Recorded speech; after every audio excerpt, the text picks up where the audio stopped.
¿Qué hace que un pueblo pierda su libertad? ¿Cómo puede una pequeña élite dominar vastos territorios llenos de millones de personas? Francis Parker Yockey, en su obra Imperium, nos da una respuesta incómoda: la pasividad política.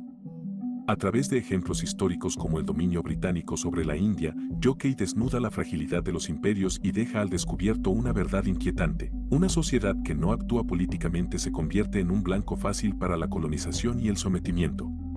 Pero no se queda ahí. Yockey también nos empuja a reflexionar sobre cómo el lenguaje y las ideas se utilizan para imponer narrativas de poder. ¿Por qué el término americano solo se aplica a los habitantes de Estados Unidos? ¿Por qué México y otros países de América Latina quedan fuera de lo que él llama Occidente? Estos no son detalles menores, sino síntomas de una hegemonía cultural que borra, minimiza y somete a los pueblos que no están políticamente organizados para resistirla.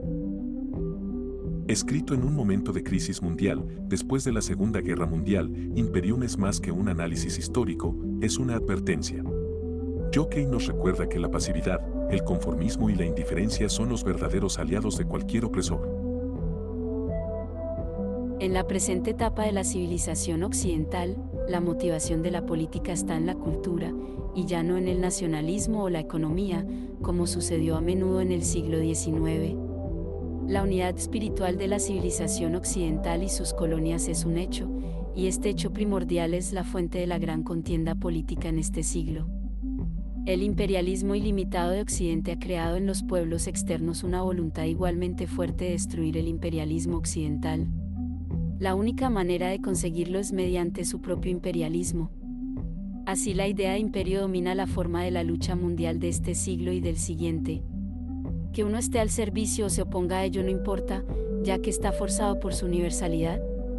El error de la geopolítica consistió en creer que lo externo podía determinar lo interno. Pero el alma es siempre primordial, y el uso que se haga de lo material, o de la posición geográfica, no es más que un mero reflejo del tipo de alma. Los indios americanos poseían muchos más recursos que los colonos americanos, pero su primitivismo técnico les dejó indefensos. No obstante, una superioridad técnica total no es superioridad material, sino superioridad espiritual. La geopolítica, habiéndose desarrollado en una etapa anterior, no se fundó en la visión del siglo XX sobre la historia y la política, sino en tácitas ideas materialistas arrastradas desde el siglo XIX. Las investigaciones de esta ciencia, no obstante, tienen un valor permanente, y su aserción del pensamiento de los grandes espacios fue, históricamente, una realización esencial. El hombre de Haushofer permanecerá en un lugar de honor y será honrado en el pensamiento occidental. El futuro de la geopolítica será la readaptación de toda la estructura a la fundamental orientación espiritual del mundo, la división entre Occidente y sus colonias por una parte, y las fuerzas externas por otra. La Primera Guerra Mundial.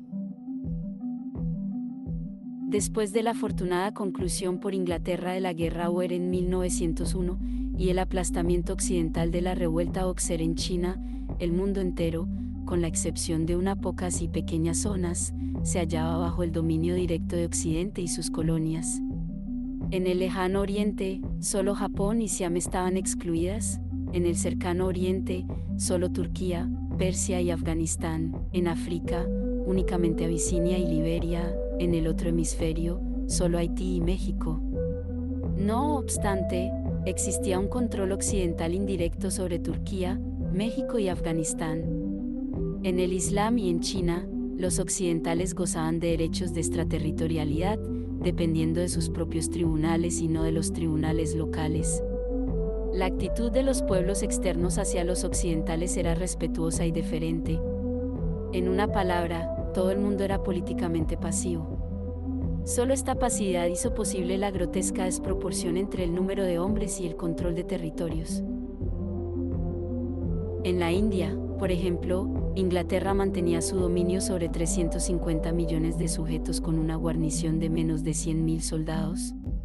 En el motín indio de 1857, Inglaterra se encontró con que su control de la India se había reducido, en unos cuantos días, a las zonas costeras y algunos puntos aislados en el interior. Así de fácilmente puede desvanecerse el dominio blanco sobre el territorio no occidental cuando las poblaciones sometidas se vuelven políticamente activas.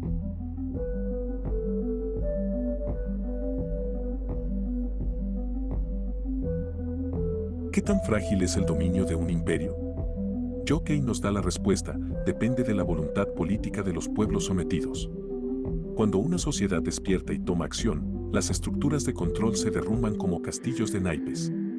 Este mensaje, aunque escrito en el siglo XX, es más relevante que nunca. En un mundo donde las narrativas se imponen desde los centros de poder y donde el lenguaje es una herramienta de dominación, la organización y la acción política son esenciales para preservar la identidad y la soberanía. El texto también nos desafía a cuestionar nuestras realidades.